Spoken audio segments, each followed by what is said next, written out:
అసలు ఎంత చెప్తున్నా కూడా అసలు బుద్ధి ఉండలేదండి. అసలు ఎంత చెప్పినా బుద్ధి ఉండలేదండి. ఇదిగోండి కుర్చీ వేసి కూర్చుంటున్నారు. మా అమ్మాయి చెప్తున్నా పదే పదే కూడా ఇంట్లో మా అమ్మాయి కూడా కుర్చీలు లోన పడేసి వెళ్ళమ్మా బయట పెట్టకాకని చెప్తూనే ఉంటా.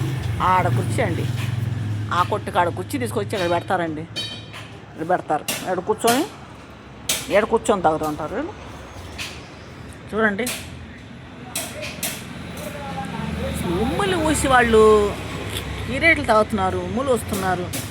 చూడండి బల్ల మీద చూడండి ఎంత చూసారో చూడండి. ఆ బల్లలు కూడా కడుతున్నానండి నేను, ఆ బల్లలు కూడా కడుతున్నాను చూడండి. ఆ బల్ల మీద చూడండి అటు చూసారు.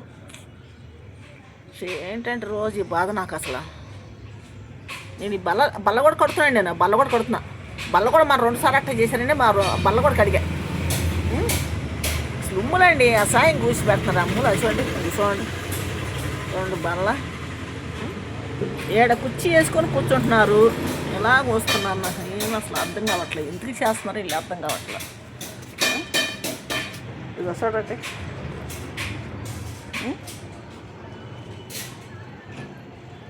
అంతా గలీజ్ చేసేస్తున్నారు. నాకు రాత పుట్టేస్తున్నారు అసలు, రాతగా రాతగా అసలు పక్కన వేసుకోవచ్చండి. ఎందుకు చేస్తారో అర్థం కావట్లేదండి. అసలు ఎందుకు చేస్తున్నారో తెలుస్తుందండి. ఏందో నాకు అసలు తలకాయ నొప్పి వస్తుంది. అసలు కొట్టుకాడికి రావాలంటే నాకు తలకాయ నొప్పి పడుతుంది. అసలు ముందు చీదర పుట్టిపోతుంది. నేను కూర్చున్నా కాడ ఈ పని చేస్తుంటే నాకు చీదర పుట్టుతుంది. వాళ్ళు కూర్చున్నా కాడ ఈ పని చేస్తున్నారు చూడండి. ఎందుకు వీళ్ళకి అసలు ఎందుకు చేస్తున్నారో ఏంటో నాకు ఏమీ అర్థం కావట్లేదు. ఎందుకు చేస్తున్నారు? కుర్చీ వేసుకున్నారండి, ఇక్కడ కూర్చున్నారు. కుర్చీ చూడండి, నేను ఆడైతే వేసి కూర్చుంటానో ఆడ కూర్చుంటారు అండి.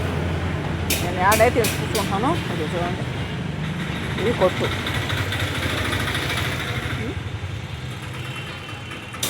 అత్త రోజు నాకు ఇసుక పుట్టిపోతుంది, ఇసుక పుట్టిపోయా.